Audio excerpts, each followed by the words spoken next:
Nani, Iya. selamat pagi. Selamat pagi Pak Rosali. Apa kabarnya Bu Nani? Alhamdulillah baik. Sepertinya nampak sehat sekali Pak Rosali Alhamdulillah. hari ini. Tumben mampir. Ini Bu, kami dari CBP ini ada yang mau dibicarakan dengan kepala sekolah. Iya. Makanya kami datang ke SMP Negeri 9. Hmm. Ini mengenai tentang Iya. jadi mungkin kami mau sedikit bicara kepada Ibu mengenai bagaimana dilema keluarga Ibu yang ada di SMP. Mungkin langsung saja ya Bu ya pertanyaannya. Oh iya. Jadi selama Ibu menjadi kepala sekolah di SMP Negeri 9, ada nggak Bu masalah yang ditimbulkan atau jadi dilema buat Ibu? Kalau ada mungkin bisa Ibu ceritakan pengalaman.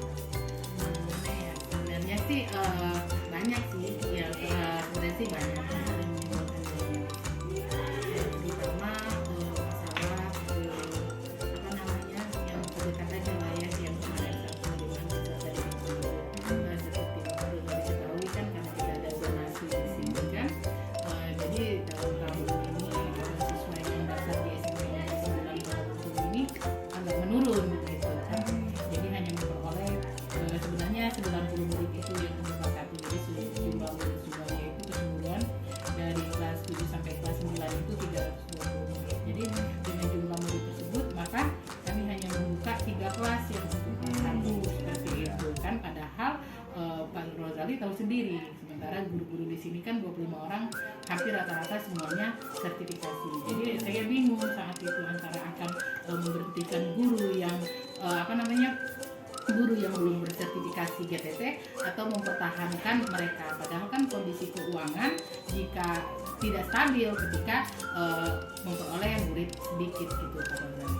Oh gitu. Iya. Jadi, dilema Ibu yang hadapi itu dengan jumlah murid yang sedikit, sehingga keuangan kelas yang diterima itu sedikit, ada masalah dengan guru sertifikasi dan mengajar ya. Kira-kira kalau dari kasus-kasus yang seperti itu, Ibu bisa nggak membedakan apakah yang masuk itu dilema etika atau rujukan moral? Nah kalau masalah yang tadi yang hubungan dengan media dan itu rujukan moral sih biasanya sih saya lihat dulu kasusnya gitu. Jika kasus ini berhubungan dengan ranah hukum berarti itu rujukan Moral. rujukan moral. Tapi jika itu berhubungan dengan apa namanya dilema etika ya, berarti dia etika, apalagi dampaknya dengan benar di satu sisi dan benar di sisi yang lainnya, jadi bisa dipastikan itu adalah dilema etika. Jadi kalau dilema itu kan itu benar-benar ya. Ya benar-benar. Tapi kalau rujukan moral itu Ada pengaruh ya. Nah Ibu, pertanyaan berikutnya ini Bu. Selama mengambil keputusan di sekolah Ibu ini, kira-kira misalnya ada kasus yang sama-sama benar atau sama-sama mengandung kebenaran, yang mana kira-kira Ibu pilih? Bagaimana cara Ibu mengambil keputusan yang sama-sama benar misalnya?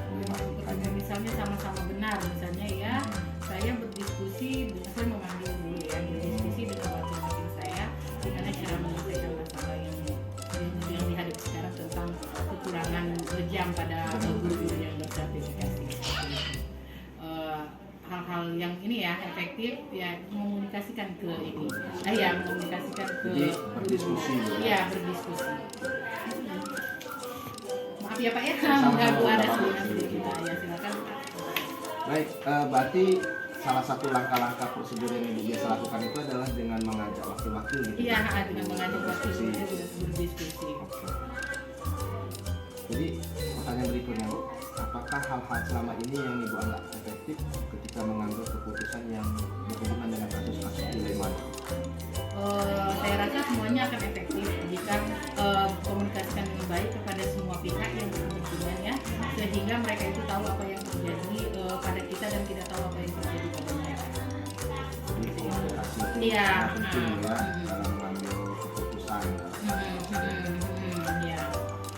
Kemudian pertanyaan berikutnya Bu, ada nggak tantangan dalam pengambilan keputusan dalam kasus dilema? Apa sih pengambilan keputusan cuma satu yaitu jika tidak adanya keterbukaan. Tantangan itu cuma satu, jika tidak adanya keterbukaan di salah satu pihak. Jadi kasus-kasus ini membutuhkan keterbukaan dari semua pihak dalam menyelesaikan masalah. Jadi keterbukaan Iya, tantangannya ya. iya. Karena kalau tidak keterbukaan itu jadi malah bingung ya. Iya, jadi malah bingung. Ini dia ini selesai jadi. Baik, pertanyaan berikutnya Bu. Apakah dalam penyelesaian kasus dilema yang seperti ini, apakah ibu selesaikan langsung atau dijadwalkan terlebih dahulu? Kalau jadwal tertentu mungkin tidak ada ya.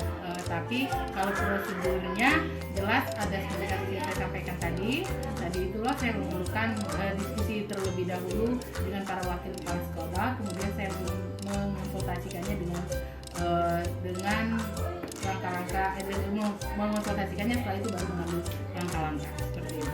Jadi bisa saya berkesimpulan mungkin tidak langsung Iya, diselesaikan di tempat ya, ya. tidak langsung diselesaikan Tapi di tempat karena ini kan mungkin menyangkut orang banyak, terus membutuhkan biaya, jadi kan kita tidak bisa menyelesaikan dengan toh kita sendiri sebagai kepala sekolah. Jadi kita harus, ya ada jadwalnya. Iya, ada jadwalnya, prosedurnya dulu kita edikan dulu ke wakil-wakil karena kan menyangkut orang banyak dan biaya kan biaya juga bukan dari kita, jadi kita harus menyelesaikan seperti itu. Jadi banyak sekali yang terkait. Iya, banyak pihak yang terkait. Pertanyaan yang berikutnya Bu, kira-kira selain wakil-wakil tadi ada nggak Bu yang lain membantu Ibu dalam menyelesaikan suatu permasalahan Bu? Wakil-wakil ya sama-sama dengan guru-guru juga, jadi ada guru, ada wakil, jadi semuanya kita bersatu. Misalnya dari pihak Dinas ada?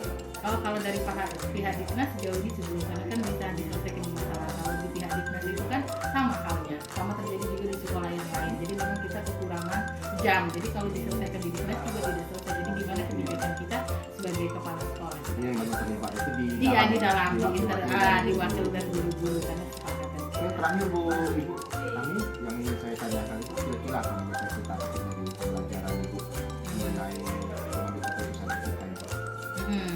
Jadi di sini saya mengambil pengalaman di mana cara kita membangun jaringan komunikasi dengan semua pihak. Jadi dengan kita juga harus membangun rasa empati kepada orang yang bekerjasama dengan kita, dengan disiplin kerjasama kita dalam mewujudkan pendidikan yang baik, dan itu menyenangkan bagi murid itu mungkin akan dapat terwujud. Jadi kolaborasi antara kepala sekolah, guru, TI dan semua. Jadi kita harus cari kolaborasi yang bagus dan komunikasi yang bagus. Luar biasa Ibu kami ya. Iya, saya lihat luar biasa Ibu sebagai kepala sekolah. Jadi dapat ilmu saya ini. Iya. Yang pertama yaitu tentang keterbukaan, kemudian dalam komunikasi dan kolaborasi. Terima kasih Bu Tami. Iya, Pak atas Rosali. waktunya sudah banyak yang tersita mungkin dari kesibukan tadi. Iya, maaf tadi juga ada selingan-selingannya Pak Rosali ya gitu kan. Oke. Iya, terima kasih. Kami langsung izin pamit. Oh iya, nggak apa-apa. Terima kasih Bu Tami. Sama-sama.